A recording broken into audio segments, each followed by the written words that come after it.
नमस्कार. गोवा दूरदर्शन केंद्र प्रस्तुत आजचे पाहुणे या कार्यक्रमात आपणा सर्व रसिक प्रेक्षकांचं मनपूर्वक स्वागत. आज आपल्या भेटीला एक कलावंत आले आहेत. त्यांचं नाव आहे मधुसूदन जनार्दन. मधुसूदन जनार्दन हे नाट्य, नभोनाट्य, Hindi Marathi T V serials, चित्रपट विभाग, आकाशवाणी अशा अनेक ठिकाणी काम करतात. पण त्याचबरोबर ते आपले गोवा CGSTमध्ये सुप्रिटेंड या पदावर कार्यरत आहेत. हे दोन्हीची सांगड ते कसे घालतात, त्यांचा जीवन प्रवास नेमका कसा झाला, हे सर्व आज आपण या कार्यक्रमाच्या माध्यमातून जाणून घेणार आहोत. तर मधुसूदनजी, आमचं या कार्यक्रमात तुमचं मनपूर्वक स्वागत. नमस्कार. माझ्यातर्फेही सर्व गोयेकरांना शुभेच्छा. नमस्कार. नमस्कार. मला एक सांगा मधुसूदनजी, तुम्ही नाटकाचं तुम्हाला आवड आहे बरोबर. बरोबर. आणि त्यातच अनेक ठिकाणी तुम्ही काम केलेलं आहे, कार्यरत आहेत. तर ही नाटकाची आवड नेमकी केव्हा आणि कधीपासून सुरू झाली हो? सर, असं आहे की मी शालेय जीवनापासूनच मला नाटकाची आवड होती. शाळेमध्ये असताना माझे पाटील गुरुजी होते सर, त्यांनी मला एका नाटकामध्ये पेशंटची भूमिका दिली होती. आणि त्या नाटकात मी काम केलं होतं. तर ते मला म्हणत होते की तू खरोखरच पेशंट वाटत होतास म्हणून. आणि मग अशी छोट्या छोट्या नाटुकल्यांमध्ये काम करून मला शालेय जीवनापासूनच नाटकात काम करायची आवड निर्माण झाली. वा वा वा वा. म्हणजे शालेय जीवनाबरोबर शिक्षणाबरोबरच शालेय जीवनात तुमची नाटकाची आवडही जोपासली गेली. म्हणजे शिक्षणात तुम्ही एकदम हुशार असणारच त्यावेळी वगैरे सगळे? अजिबात नाही, अजिबात नाही. नाही नाही. काय सांगताय का? कारण माझं गणित एवढं कच्चं, गणित आणि इंग्रजी मला म्हणजे एवढं कच्चं ना. अच्छा. की वडिलांना माहिती होतं की याला गणिताचा विषय आणि इंग्लिशचा विषयामध्ये याला मार्क कमी पडतात. तर मग त्यांनी काय केलं की आमच्या म्हणजे वडिलांच्या ऑफिसमध्ये एक कुलकर्णी मॅडम होत्या. कुलकर्णी मॅडम होत्या. त्यांना सांगितलं की माझा मुलगा ना गणित आणि ह्याच्यामध्ये विषयामध्ये कच्चा आहे जरा. तर तुमचे मिस्टर आहे ते क्लास घेतात तिकडे, मला समजलं आहे. तर तुम्ही मिस्टरांना जरा सांगा ना माझ्या पण मुलाची शिकवणी घ्यायला. आणि ते विनामूल्य शिकवणी घेत होते. त्यांचं नाव श्रीकांत कुलकर्णी. अच्छा. आणि ते माझे गुरु. आणि आजचा जो मराठी अभिनेता संदीप कुलकर्णी. संदीप कुलकर्णी अभिनेता, ह्याचे ते वडील. म्हणजे संदीप कुलकर्णीच्या आई वडिलांकडे थेट तुमच्या बालपणीचं शिक्षण आणि मला वाटतं नाट्य शिक्षणाचेही धडे तुम्हाला तिथून मिळाले असणार. हो, तिथे मी त्यांच्याकडे क्लासला जायचो. तर मी म्हणजे माझं क्लासमध्ये तर लक्ष असायचंच, अभ्यासाचं तर लक्ष असायचं. पण संदीप काय करतो, कसं करतो, तो कुठल्या कुठल्या ठिकाणी जातो अभिनयाला वगैरे, ते माझ्या कानावर पडत राहायसारखं. आणि मला शाळेत तर आवडच होती नाटकात करायची. आणि मला पण असं वाटायचं की मी कुठेतरी असं चांगलं काम करावं, माझं नाव कमवावं या क्षेत्रात. ही इच्छा मला तिकडून सुरुवात झाली माझी. आणि मग मी हळूहळू करत गेलो नाटकांमध्ये. मग या शालेय शिक्षणाबरोबर अभिनयाची काही प्रशिक्षण शिबिरं वगैरे तुम्ही काय केलीत का वगैरे अभिनयासाठी? हो, केली ना. मी जयदेव हटंगडी जे आहेत, अच्छा, रोहिणी हटंगडीचे मिस्टर, त्यांच्याकडे मी शिबिरामध्ये म्हणजे मला जेव्हा संदीपकडनंच कळलं अच्छा की आविष्कार नावाची एक दादरला संस्था आहे. अरे, खूप प्रसिद्ध संस्था आहे. तिथे होतात ही नाट्य शिबिर वगैरे. तर माझी काय परिस्थिती एवढी हे नव्हती. पण मी ते पेपरला वाचलं, मे महिन्यामध्ये तिथे शिबिर होतं. तर ते मी पेपरला वाचून डायरेक्ट गेलो छबिलदासला, जयदेव हटंगडी सरांकडे गेलो. आणि त्यांना सांगितलं की सर मला पण, मग ते त्यांनी हे करून माझं नाव तिथे रजिस्टर केलं. आणि जयदेव हटंगडी सरांकडे मी मग मराठी नाटकांच्या अभिनय शिबिरामध्ये जॉईन झालो. छान छान. अहो, म्हणजे ते शिबिर किंवा जयदेव हट्टंगडी हे नावच एवढं मोठं आहे. त्यांच्याकडे खूप मोठमोठे कलावंत घडलेले आहेत.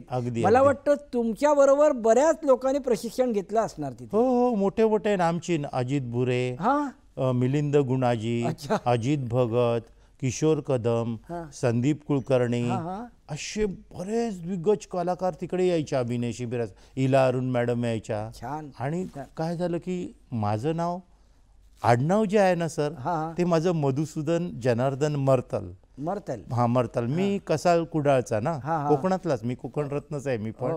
तर ते त्यामुळे काय व्हायचं की जयदेव हटंगडी म्हणायचे की माझं नाव हटंगडी आणि तुझं नाव मरतल. अच्छा अच्छा. ही नावं थोडी वेगवेगळी वाटतात. ते विचारायचे मला कसं काय आहे. मग मी सांगायचो आमच्या देवाच्या म्हणजे आमचं रवळनाथापासून आम्हाला मरतल हे नाव पडलं वगैरे. आणि असं करून त्यांच्याबरोबर माझी एकदम क्लोज झालो मी. आणि नाटकाच्या ह्याच्यामध्ये मी कधीच हे करायचो नाही. वेळेवर येणं आहे, वेळेवर जाणं आहे. जयदेव हटंगडी म्हणजे खूप स्ट्रिक्ट, खूप स्ट्रिक्ट. एखादी गोष्ट चुकवली फेकून मारायचे. जी वस्तू हातात दिसायची ती पाठून फेकून पाठीवर बसायचीच. मग तो कोणी असो, किती मोठा ऍक्टर असो, किती मोठा डायरेक्ट कोणी असो, कोणी कलावंत असो, त्यांना जर गोष्ट चुकीची वाटली की ती मग त्याची वाट लागली. छान छान छान. अशा गुरूंकडे मी नाट्य शिबिरात जॉईन झालो. जयदेव हट्टंगडी तुमचे गुरु. वा. तिथून आणि अजून कुठे प्रशिक्षण वगैरे घेतलीत का तुम्ही वगैरे? मी सत्यदेव दुबे म्हणजे जिथे संदीप जात होता सत्यदेव दुबे सरांकडे हिंदी नाटकांसाठी वगैरे तिथे शिबिर व्हायची. तर मी सुद्धा मला कळलं की चेतना महाविद्यालयामध्ये बँड्राला ही शिबिरं चालतात. मला तर इच्छा होतीच जायची. मी तिथे मोफत शिबिरामध्ये तिथे जॉईन केलं. तिथे सुद्धा बरे दिग्गज कलावंत हिंदी नाटकातले किंवा हिंदी सिरियलमधले तिथे यायचे. आणि दुबे सरांचं पण तसं स्ट्रिक्टच होतं सगळं. आणि मग तिथे सगळे हे मनोज वाजपेयी वगैरे सगळे हिंदीतले म्हणजे दिग्गज कलाकार यायच्या. आणि तिथे मग मला त्या शिबिरात काम करायला मिळाल्यामुळे माझा कॉन्फिडंट एकदम द्विगुणित झाला. वा. छान छान छान. म्हणजे लहानपणापासून तुम्हाला शालेय शिक्षणापासून अभिनयाची आवड होती.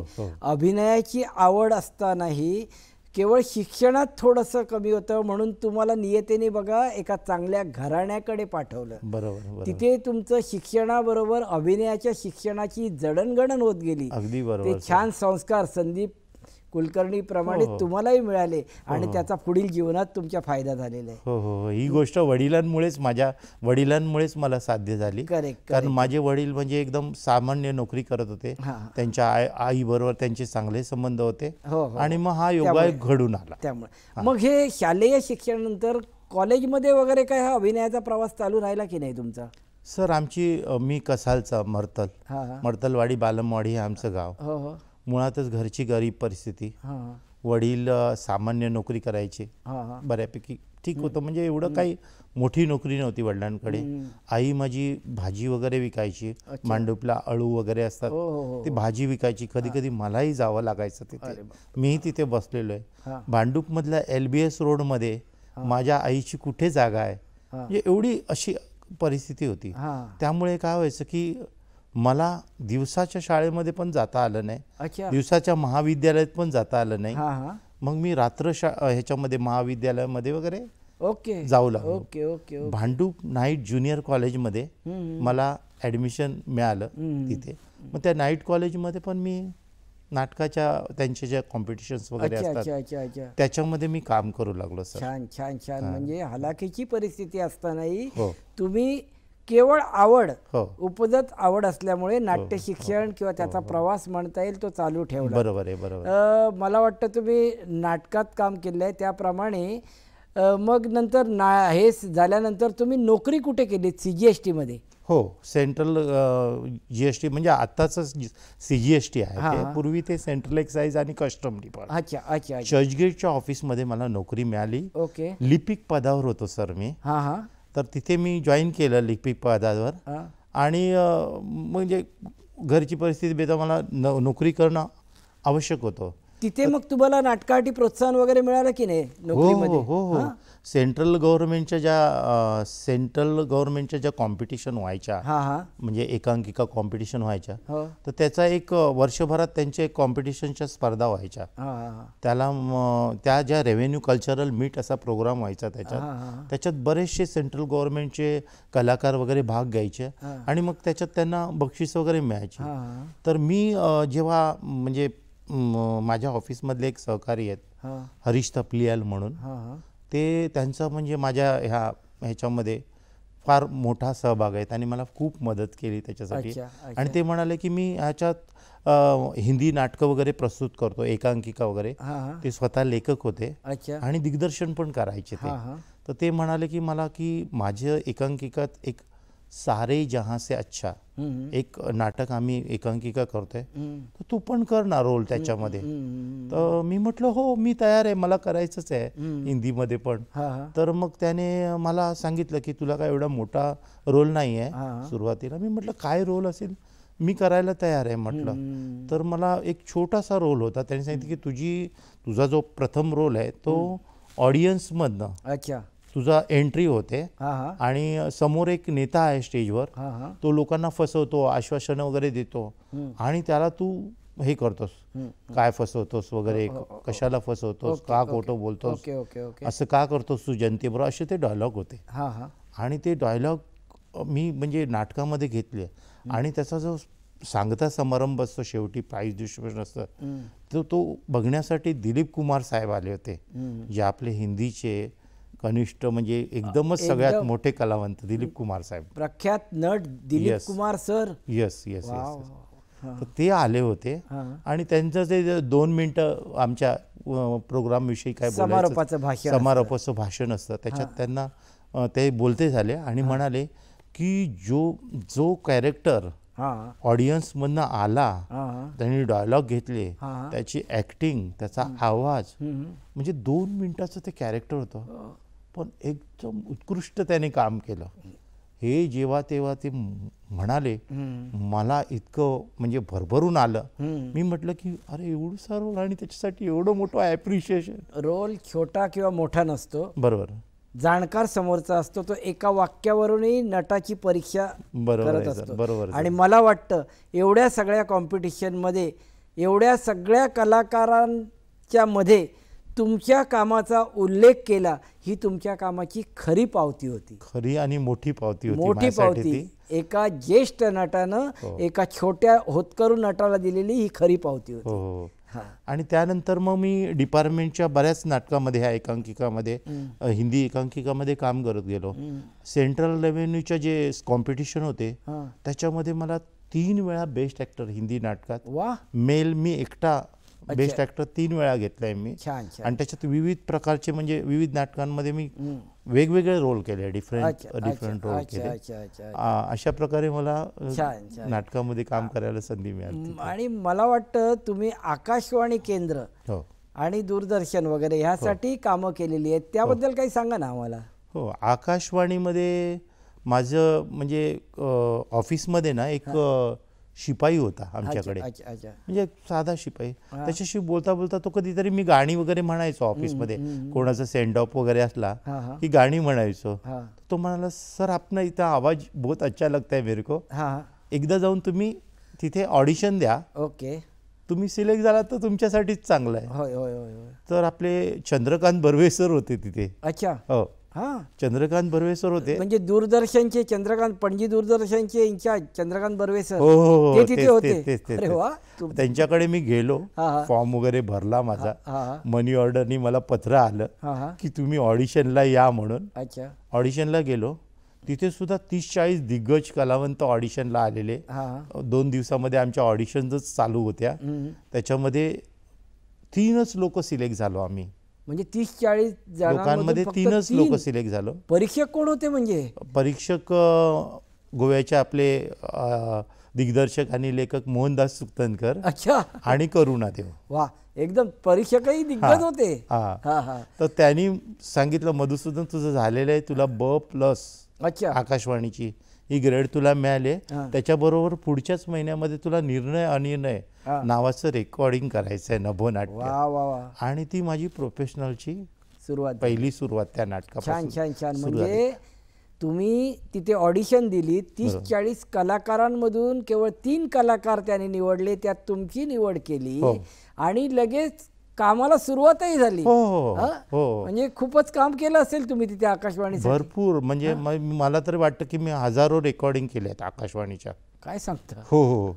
आणि त्या पण विविध ह्याच्यामध्ये, सायन्स ह्याच्यामध्ये, लोकजागर आहे किंवा कामगारचं काही प्रोग्राम आहे, तर सगळ्या प्रोग्राममध्ये. आणि बर्वे सरांचं ना मला खूप म्हणजे हे झाला. बर्वे सरांनी मला माहिती नाही, support पण बर्वे सरांनी मला एवढं कोऑपरेट केलं. कदाचित माझी परिस्थिती वगैरे त्यांना कळली असेल की बाबा साधा मुलगा आहे, हे आहे, एवढं करतंय, तर मला त्यांनी असं म्हणजे एकदम नाही नाही ते असेलच, पण त्याचबरोबर तुमच्या टॅलेंट आहे, तुम्ही हे करू शकता हे त्यांनी ओळखलं आणि म्हणून तुम्हाला संधी देत गेलं. पण हे झालं आकाशवाणी वगैरे. मला सांगा, तुम्ही सिरियल्स मध्ये वगैरे, मराठी सिरियल्स मध्ये कामं केली आहेत? हो, केलीत ना. काय, कुठल्या कुठल्या सिरियल मध्ये? राकेश सारंग जे आहे त्यांच्या नाटकामध्ये मी सिरियलमध्ये मी काम केलंय, दैव जाणिले कुणीमधून. अच्छा. त्याच्यानंतर मी तुझं माझं जमेना या सिरियलमध्ये अजितेम जोशींची सिरियल त्याच्यामध्ये मला चान्स मिळाला. अच्छा. आणि त्याच्यामध्ये मी अशी वेगळी भूमिका करत होतो आणि असं एक वेगळं काम करत होतो की जे मराठीमध्ये मला वाटत नाही कोणी केलं असावं. अच्छा. असं काम मी करत होतो. काय म्हणजे वेगळं? काय वेगळं म्हणजे कशी की त्या ह्याच्यामध्ये सिरियलमध्ये मी मराठी रिव्हर्स बोलत होतो. रिव्हर्स मराठी हा काय प्रकार आहे? हो, म्हणजे उलट करून बोलायचं मी मराठी. एक वाक्य असेल, म्हणजे वाक्याची सुरुवात अशी होत असेल तर ती विरुद्ध दिशेने म्हणजे जसे हे उलट्या साईडने हे करायचं. एखादं तुम्ही बोलू शकाल का काही वाक्य, किंवा एखादं तुम्हाला गाण्याची आवड आहे म्हणाला तर गाणं वगैरे म्हणून दाखवा. नक्कीच नक्कीच. रव गाढ लागलीला अळख, निपा बनते म्हणते गळग, वर ढगाला लागली कळ, पाणी थेंब थेंब गळ. बरोबर ओळखलं. मग लचग निराऊया गाणी गा रुया पिकारा पागंस, चल ग राणी गाऊया गाणी फिरूया पाकरा संग, रव गाढ लागलीला अळक, पाणी थेंब थेंब गळ. वा वा वा, छान छान छान. खरंच वेगळे पण आहे, गंमत आली असेल. डायलॉग्स त्यांनी म्हणजे डायलॉग्स पण त्यांनी रिव्हर्स बनवलेले. दिगंबर राणे वगैरे आणि गणेशपुरे, भारत गणेशपुरे, ही लोक सगळी माझ्यावर, मेघना रेंडे, हे सगळे त्या ह्याच्यामध्ये सिरियलमध्ये, उमेश कामत, बरीच म्हणजे मंडळी होती. छान छान. तर ती मराठी सिरियल मध्ये असे त्या सिरियल मध्ये तुम्हाला थोडं. आणि मग हिंदी सिरियल वगैरे तुम्ही केल्या, त्या कशा काय? त्यात कुठल्या कुठल्या सिरियल? हिंदी सिरियलमध्ये मी सारथी, त्याच्यानंतर किटू सब जानती है, त्याच्यानंतर अजून बऱ्याच सिरियलमध्ये काम केलं. पण मुख्य सिरियल म्हणजे तारक मेहता का उलटा चष्मा. काय सांगता? तारक मेहता का उलटा चष्मा मध्ये तुम्ही काम केलं, त्याबद्दल काही सांगाल काय? हो, सांगेन ना. कारण काय, ह्या ज्या हिंदी नाटकाच्या ज्या ऑडिशन किंवा नाटका एकांकिका केलेल्या त्याच्या क्लिप्स मी तिथले जे डायरेक्टर होते असित मोदी, त्यांना मी दाखवल्या. तर त्यांनी मला ऑडिशनला बोलवलं. ऑडिशन घेतल्यानंतर माझं ऑडिशन झालं आणि मी ऑडिशनमध्ये पास झालो. पास झाल्यानंतर मला एक एपिसोडमध्ये त्याने काम दिलं आणि ते त्यांना काम फार आवडलं. अच्छा. आणि मग त्यांनी मला लागोपाठ बऱ्याच एपिसोडमध्ये काम दिलं. अरे एकदम छान. म्हणजे एका एपिसोडसाठी तुम्हाला बोलवलेलं होतं आणि नंतर तुम्हाला कंटिन्यू केलं गेलं. तुम्ही करत असलेल्या कामाची पावती आहे. हेलो, देखिए मैं आत्माराम तुकाराम भिड़े बोल रहा हूँ, गोकुलधाम सोसाइटी का एकमेव सेक्रेटरी। हाँ बोलिए। आज स्कूल को छुट्टी है या बच्चों को आधे दिन की छुट्टी दे दी है? जी नहीं, बिल्कुल नहीं, स्कूल में छुट्टी नहीं है, स्कूल तो चालू है। पक्का? I am sorry. देखिए, आप मेरा छोटा सा काम करेंगे प्लीज? देखिए, हमारे सोसाइटी के कुछ बच्चे आपके स्कूल में पढ़ते हैं, आप बता सकते हैं वो इस वक्त क्लास में है कि नहीं? उनके नाम है सोनू भिड़े, टिपेंद्र उर्फ टप्पू गड़ा। अच्छा, आप टप्पू सेना की बात कर रहे हैं? जी हाँ, मैं टप्पू सेना की बात कर रहा हूँ। उन्हें तो प्रिंसिपल मैम ने स्कूल से सस्पेंड कर दिया है। काय व्हायचं सर की हे डिपार्टमेंटचं काम आणि सिरियलमध्ये जाणं, कधी कधी तर असं व्हायचं की मी कुठेतरी एअरपोर्टला बॅगेज मध्ये नोकरीला असायचो आणि मला कॉल यायचं की तुम्हाला ह्याला बोलवलंय, ऑडिशनला वगैरे, शूटिंगला बोलवलंय. ही दोन्ही कामं करणं मला एकदम म्हणजे खूपच प्रयत्नपूर्वक तुम्ही दोन्ही सांभाळत काम केलं. आणि मग मला सांगा, तुम्ही चित्रपट वगैरे काहीतरी केलेले आहेत वगैरे? हो, मी हिंदी चित्रपटात काम केलेलं आहे. हिंदी चित्रपट? सोहेल आझमी म्हणून एक प्रोड्युसर होते, त्यांचा मी एक जखम या चित्रपटात मी काम केलंय. त्याच्यामध्ये मला मोठा रोल नव्हता, डॉक्टरचा वगैरे रोल होता, परंतु मी तो व्यवस्थित एकदम हे केला. आणि मी मराठी असून मग हिंदीमध्ये काम करतोय, मला कॉन्फिडंट अजून वाढत गेला. छान छान. त्याच्यामध्ये सोहेल आझमी डिरेक्टर होते, अली खान, मोहन जोशी साहेब होते त्याच्यामध्ये, आणि पण बरेच दिग्गज कलावंत होते, त्यांच्याबरोबर काम करायची मला चित्रपटात संधी मिळाली. छान छान छान. म्हणजे तुम्ही सिरियल, नाटक, चित्रपट हे सर्व तुमची CGST मधली नोकरी सांभाळून करत होता. हां, मला सांगा, हे सर्व करताना तुम्हाला तुमच्या ऑफिसमधील सहकाऱ्यांचा किंवा वरिष्ठांचा कसा काय पाठिंबा मिळत गेला? माझ्या ऑफिसमधले जे कमिशनर मंडळीत किंवा जे हे मोठी मोठी मंडळी अधिकारी आहेत त्यांनी मला नेहमीच सपोर्ट केला. अच्छा. कारण मी डिपार्टमेंटच्या नाटकामध्ये काम करत होतो या एकांकिकेमध्ये वगैरे, त्यामुळे माझं नाव अगोदरच डिपार्टमेंटमध्ये झालं की हा कलावंत आहे, दूरदर्शनसाठी रेडिओसाठी काम करतो. तर त्या लोकांनी मला नेहमीच सपोर्ट केला. पण आमच्या डिपार्टमेंटला कामाचा पण तेवढाच बोजा आहे.